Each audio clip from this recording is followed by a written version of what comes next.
우리가 이제 앞에서는 노인 문제에 대해서 사회적인 문제와 그리고 교회적인 문제에 대해서 얘기를 했습니다.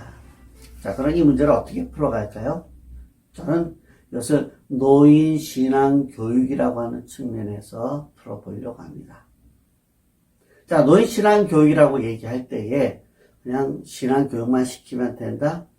그리고 이분들에게 뭔가 신앙이 들어가면 다 끝난다? 우리가 이런 차원보다는 좀 더 다른 차원에서 노인 신앙 교육을 생각해 보려고 하는 거예요. 그래서 저는 목표를 바로 존경받는 어르신이라는 이런 이제 제목을 가지고 우리가 노인 신앙 교육 문제를 한번 생각해 보려고 하는 것입니다. 자, 존경받는 노인들. 어쩌면요, 우리가 이 존경받는다라고 하는 말을 우리가 흔히 잘 보기 어려운 시대가 되어서 버렸어요. 인터넷 찾아보니까 여기 도브레브라고 하는 한 사람이 100세인데요.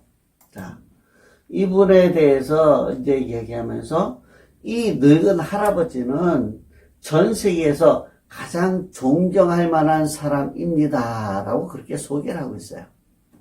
자, 어떤 모습이 존경할 수 있을까요? 자, 100세임에도 불구하고, 이제 이 사람은 근데 국어를 하고 있어요. 자신을 위한 국어이 아니라 남을 위한 국어를 하고 있는데, 좀 더 구체적으로 얘기하면, 한 달에 한 $100 정도, 한 10만 원이 안 돼, 그 정도로 생활을 하면서, 나머지 부분은 전부 다 이제, 저축을 하고요. 그리고 이걸 가지고 고아원에 기부를 합니다. 매년 $40,000. 엄청난 돈이죠. 이 $40,000를 고아원에 기부하면서 자신을 위해서는 돈을 쓰고 있지 않다는 거예요. 그래서 이 사람을 존경받는 사람이다라고 그렇게 소개를 하고 있는 것입니다. 자, 우리는 이 노인에 대한 정의를 나이 많아서 늙은 사람이다라고 얘기하고 있어요.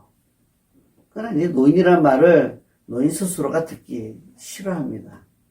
그리고 노인하면 정말 이제 뭔가 세상을 다 산 것처럼 보이고 그렇게 좋아 보이지 않는다는 것이죠. 그러나 어르신이라고 하는 표현이 있는데요. 이 어르신은 존경받는 노인을 뜻합니다. 자, 제가 지금 노인 신앙 교육을 얘기할 때는 교회에서 바로 이런 존경받는 노인, 어르신들을 한번 우리가 이제 교회에서 많이 볼 수 있도록 하자라고 하는 부분이에요. 그러니까 60% 이상이나 되는 이 많은 노인들이 이제는 존경받는 노인으로 자리 잡는 그 일들을 우리 한번 생각해 보자는 거예요. 자, 어떻게 존경받을 수 있을까요? 저는 세 가지 측면에서 이 존경받는 부분들을 이야기해 보려고 합니다. 첫째는 먼저 그 믿음과 또 성품과 삶에서의 존경받는 모습이에요. 오랫동안 신앙생활 해왔거든요.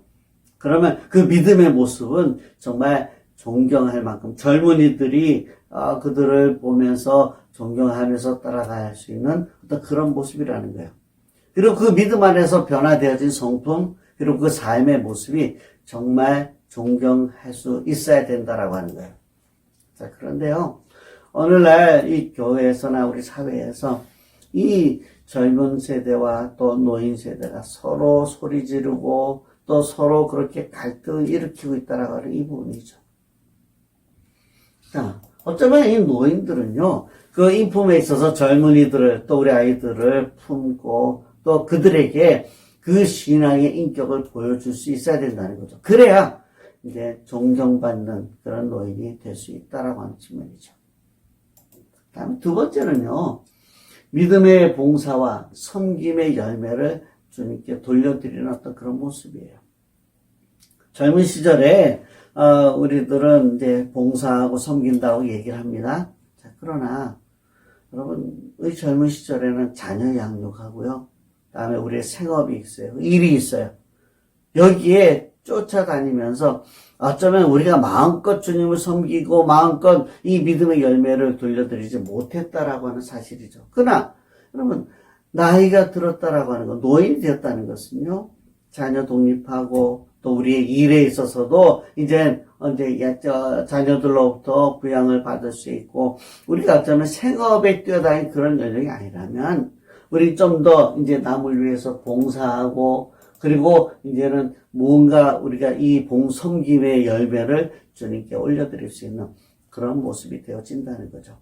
그건 우리가 신앙을 통해서 해결할 수 있는 부분입니다. 다음 세 번째는요, 바로 죽음에 대한 문제예요. 천국 소망을 가지고 있느냐.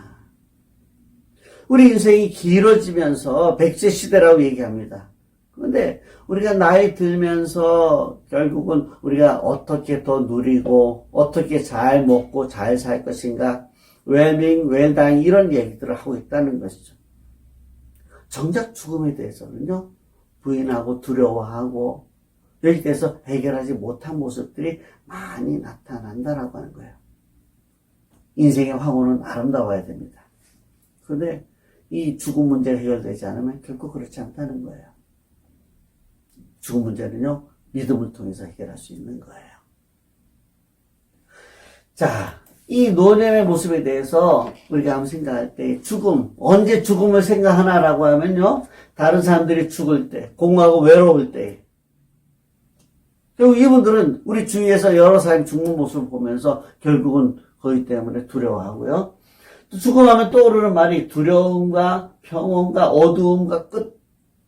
결국 여기에 대해서 두려움에서 벗어나기 어렵다는 거죠. 믿음만이 이 일들을 해결할 수 있는 거예요. 저는 이 노인들의 신앙 교육 문제를 얘기하면서 믿음이 결국 이 노인들의 문제를 해결할 수 있다. 자, 이 믿음을 그럼 처음부터 새롭게 해야 되느냐? 그건 아니에요. 어차피 이분들은 그동안 믿음 생활 잘 해오셨어요. 그래서 따로 우리가 이 믿음에 대해서 재정립을 해줘야 되고요. 그리고 이 믿음에 대한 정리들을 해드릴 필요가 있다는 거예요. 그렇게 되었을 때에 이 노인 신앙 교육은 노인 프로그램, 교회의 프로그램으로 이어지고 그것이 교회의 활동력을 더해지고 이제는 앞에 얘기했던 세대 간 갈등과 또 교회의 어떤 활동력, 미래에 대한 어떤 그런 밝은 모습들을 우리가 가질 수 있다라고 하는 사실입니다. 사랑하는 여러분, 우리가 이제 노인들에 대해서 좀 더 신앙적인 측면에서 이 문제를 해결하고 이를 통해서 우리가 다시 한번 교회가 활력을 얻고 미래를 한번 밝게 보는 그런 기회를 가져보면 좋겠습니다. 감사합니다.